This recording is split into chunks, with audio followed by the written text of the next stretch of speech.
수많은 연구가 증명하듯 우리의 자아 개념과 자신감이 사랑을 주고받는 능력에 영향을 미친다는 것은 분명해 보입니다. 이것을 입증한 초기 많은 연구들에 따르면 사랑에 빠진 경험이 가장 많은 사람들은 자신감이 높고 방어 기제가 낮은 것으로 나타났습니다. 다른 사람을 사랑하려면 먼저 자신을 사랑하고 존중해야 합니다. 애착 연구에 따르면 애착이 강한 사람은 회피적이고 불안한 사람보다 자신감이 높고 신경증이 적으며 외향적이고 유쾌하며 새로운 경험에 더 개방적인 것으로 나타났죠. 다른 사람을 사랑하기 위해서는 먼저 자신을 사랑해야 한다는 개념은 심리학계에서는 그리 놀라운 일이 아닙니다. 에릭 에릭슨은 40여 년 전에 남녀 관계를 발전시키고 유지하려면 먼저 자신에 대한 강하고 긍정적인 감각을 키워야 한다고 말했습니다. 자아 정체성이 고도로 발달한 사람이 정체성이 발달하지 않은 사람보다 더 친밀한 남녀 관계를 맺는다는 사실은 에릭슨의 주장이 옳다는 것을 보여주고 있죠. 기본적으로 정체감이 잘 발달되지 않은 사람들은 타인에게 휩쓸릴 것을 두려워하기 때문에 친해지는 것을 굉장히 두려워합니다. 하지만 만약 그런 사람들이 사랑에 빠지면 그 사랑은 굉장히 강력하기 때문에 그 관계를 완전히 통제하려 하고 또 그 관계가 삶의 주된 초점이 되어버리기 때문에 굉장히 강박적이고 파괴적이며 절망적인 사랑을 하게 되는 경우가 너무 많죠. 그렇다고 해서 자신감이 항상 사랑에 대한 더 큰 개방성을 의미하지는 않습니다. 자신감이 높을수록 연애 파트너에 대한 기대치와 기준도 높아지죠. 이와 관련된 재미있는 연구를 하나 소개해드리면 매력적이고 잘 차려입은 한 젊은 남성이 성격 테스트 결과를 기다리는 젊은 여성들에게 다가갑니다. 그리고 그 여성들이 결과를 기다리는 동안 이 남성은 그녀들에게 한 명씩 말을 걸기 시작했고 호감을 표시하며 데이트를 신청했죠. 그 순간 테스트 결과지를 가지고 있는 사람이 들어와서 그 여성들을 다른 방으로 안내했고 그곳에서 성격 테스트 결과를 보여줍니다. 여성 중 절반은 자신감을 높이기 위한 긍정적인 평가를 받았고 나머지 절반은 자아 개념과 자신감을 떨어뜨리기 위한 부정적인 평가를 받게 되었죠. 그런 다음 실험자는 각 여성에게 선생님이나 친구 등 기본적으로 사람을 얼마나 좋아하는지 물어보았고 그리고 테스트 여백에 대기실에서 자신에게 다가온 청년을 어떻게 평가했는지 써 넣으라고 요청했습니다. 그 결과 부정적인 평가를 받고 자신감이 떨어진 여성들이 자신에게 관심을 보인 남성에 대해 더 큰 호감을 표시한 것으로 나타났습니다. 그러니까 우리는 자신에 대한 불안감과 의심이 클수록 자신을 좋아하는 사람에 대한 호감과 감정이 커지는 것이죠. 하지만 문제는 우리를 좋아한다고 해서 그 사람들이 다 우리에게 좋은 사람이다, 선한 사람이다 라는 결론을 내릴 수가 없다는 것입니다. 오히려 우리 자신에 대한 확신이 낮으면 낮을수록 우리에게 다가오는 사람들에 대한 경계심을 더욱 높일 필요가 있어 보이죠. 남녀 사이는 더욱 그렇습니다.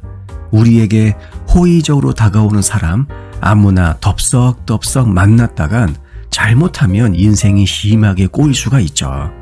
자신감과 더불어 자존감이 연애 파트너를 찾는데 어떤 영향을 미치는지에 대한 연구에서도 비슷한 결과가 보고되었습니다.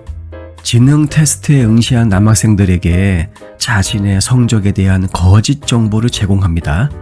어떤 학생은 매우 잘했다는 보고를 받고 다른 학생은 참 비참한 보고서를 받게 되죠. 그런 다음 휴식 시간에 연구자들은 이 학생들과 함께 카페에서 차를 마셨습니다. 근데 이 카페에는 한 명의 동료 여성 연구원이 이미 기다리고 있었죠.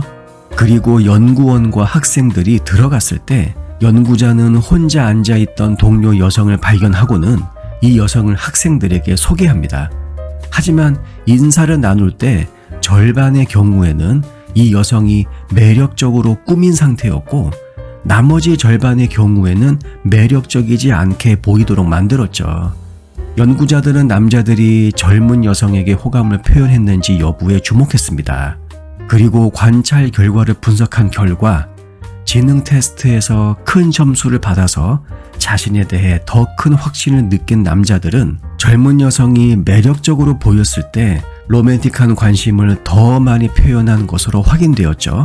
반면 성적이 형편없어서 자신감이 떨어진 학생들은 젊은 여성이 덜 매력적으로 보였을 때 더 많은 호감 관심을 표현했습니다. 결국 우리는 자신에 대한 확신이 적을수록 사랑, 감사, 존경이 더 필요하며 따라서 이러한 보상을 제공하는 사람에게 끌릴 가능성이 높아집니다.